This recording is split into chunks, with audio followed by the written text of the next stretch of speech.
Welcome to this video where we distill the main ideas of the book, Ego is the Enemy 2016 by Ryan Holiday.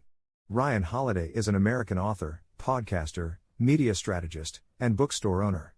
In this book, Ego is the Enemy, Ryan Holiday uses historical and cultural examples to explain the pitfalls of egotism and solutions for controlling our pride. From finding a mentor to learning how to distribute duties, this book's summary demonstrates how being grounded may lead to future success. Learn to control your deadliest enemy, your ego. Your primary adversary is not external. It's not terrible luck or bad parenting. It's not scheming opponents or the atrocities of late capitalism. Your biggest adversary resides inside you. Its name is ego. We're not talking about Freud's Freudian idea of the ego. We're using the term ego as it's more frequently understood: poor self-esteem, selfish ambition, and outright arrogance. Ryan Holiday explains that we are constantly in one of three phases. These three phases are aspiration, success, and failure. We're always in one place and on our way to another. Let's suppose you're doing well in your profession. What will happen next? Either you will face challenges and fail, or you will persevere and strive for greater success. Perhaps you're failing in your relationship. What will happen next? Either you keep failing and want to start a new relationship, or you strive to improve the one you're in. See how it works? You're always going through the cycle of aspiring, succeeding, and failing. And, regardless of the level you're in, your ego is your adversary. Some may claim that ego is required to get started or remain ahead. But ego is not synonymous with ambition. Ego and confidence are not the same. Ego will sabotage your aspirations, destroy your relationships, wreck the life you've made, and keep you from picking yourself up and trying again. Your ego will appear in various ways depending on the stage you are in. But no matter what shape it takes, it will always be your adversary. The goal of this summary is to help you notice signs of ego so that you can oppose them and avoid developing unhealthy habits. By the conclusion of the book's summary, you would have the skills to replace ego with its antithesis, humility. You will have the skills to be modest in your goals, grateful in your successes, and resilient in your failures. We summarize the book into two core ideas: the ego that keeps you from improving, and how to manage it. Ego keeps you from improving. This section explores the concept of ego, which can hinder success in various aspects of life. Ego overestimates one's abilities, suggesting that talent alone is enough to achieve success. However, Epictetus argues that it is impossible to learn what one thinks they already know. Talent can contribute to success, but humility and diligence are more likely to lead to accomplishment.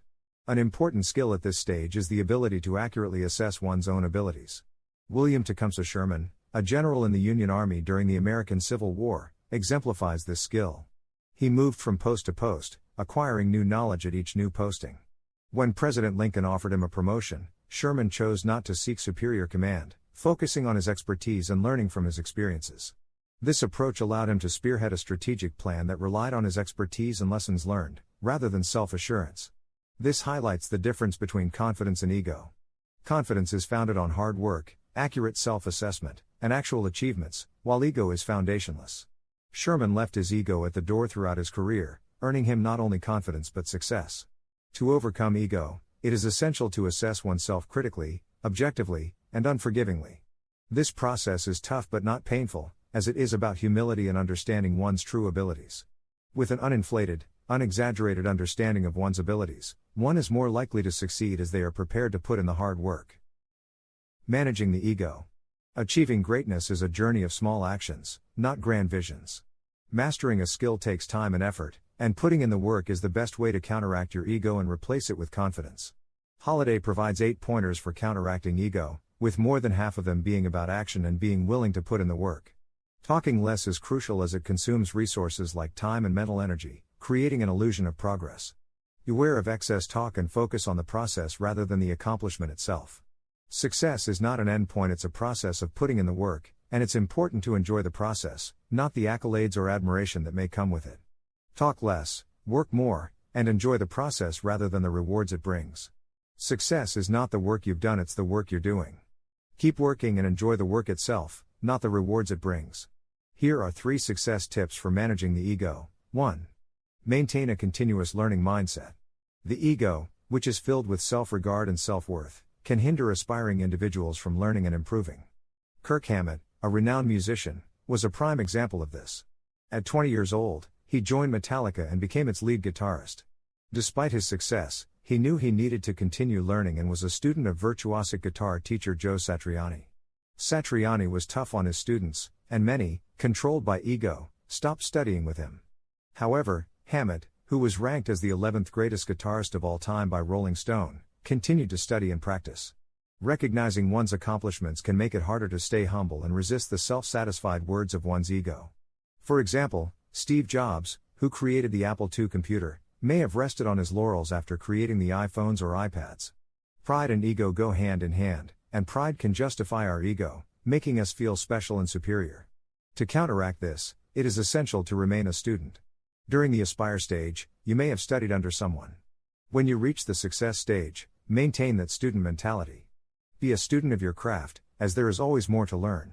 Reminding yourself of this will keep both pride and ego in check, allowing you to keep excelling while others fall by the wayside.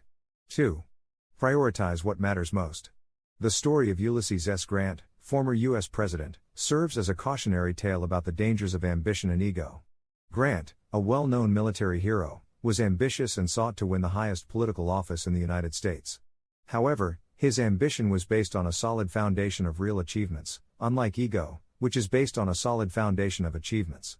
Grant's administration was ineffectual and corrupt, and he left office after 2 stressful terms. He was later bankrupted in a Ponzi scheme, driven by a desire for easy money that ultimately led to ruin. Unlike Sherman, who was never interested in becoming president and preferred to keep working hard in his field of expertise, Grant couldn't figure out what mattered to him. This is a common issue among people, who get caught up in the race to achieve more power, money, or exciting experiences without considering whether these will bring them closer to what matters to them personally.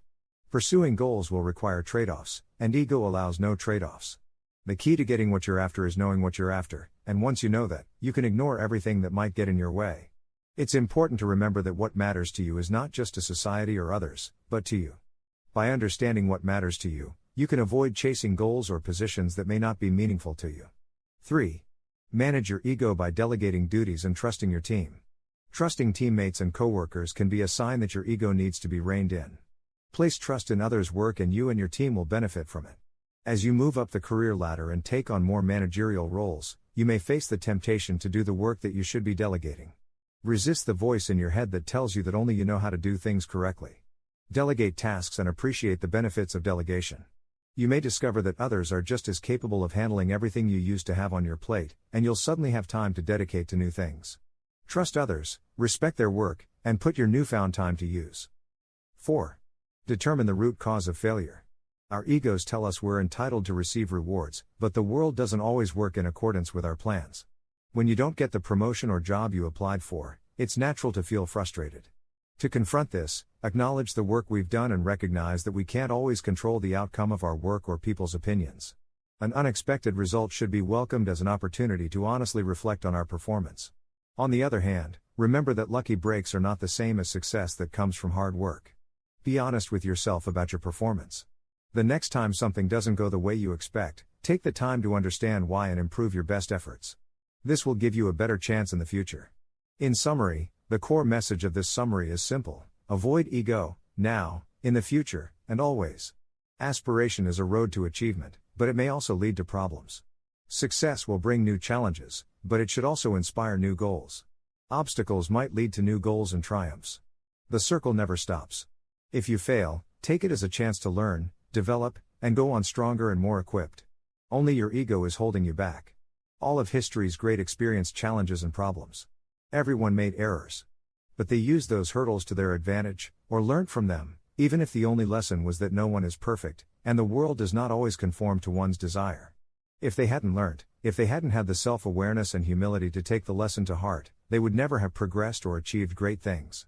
The only thing preventing you from pursuing a similar route and succeeding regardless of whether you are in the aspire, success, or failure phase is your ego. You may aim without ego. You can achieve without ego.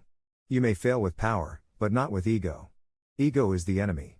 As to our quick review of this book, Ego is the Enemy, Ryan Holiday delivers a compelling guide on how to combat the ever-present threat of ego in our lives. Drawing on historical anecdotes and philosophical insights, Holiday explores how ego can hinder personal growth, professional success, and the pursuit of excellence. The book is structured into 3 sections: aspire, success, and failure, each addressing different phases of life's journey and how ego can manifest in these stages. Holiday emphasizes humility, resilience, and the continuous pursuit of self-improvement. His writing is clear and concise, filled with practical advice and thought-provoking reflections. By dissecting the pitfalls of ego and presenting strategies to overcome it, Holiday provides a valuable resource for anyone seeking to achieve lasting success and fulfillment. Ego is the Enemy is a must-read for those looking to cultivate a mindset of humility and discipline in an increasingly self-centered world. If you resonate with this video, please share some love. Hit that like button and share this with others who may find it useful. Join us in this wonderful book journey by subscribing to our channel. Together, let us keep learning and make a better world. Thanks for watching and see you in our next or other videos.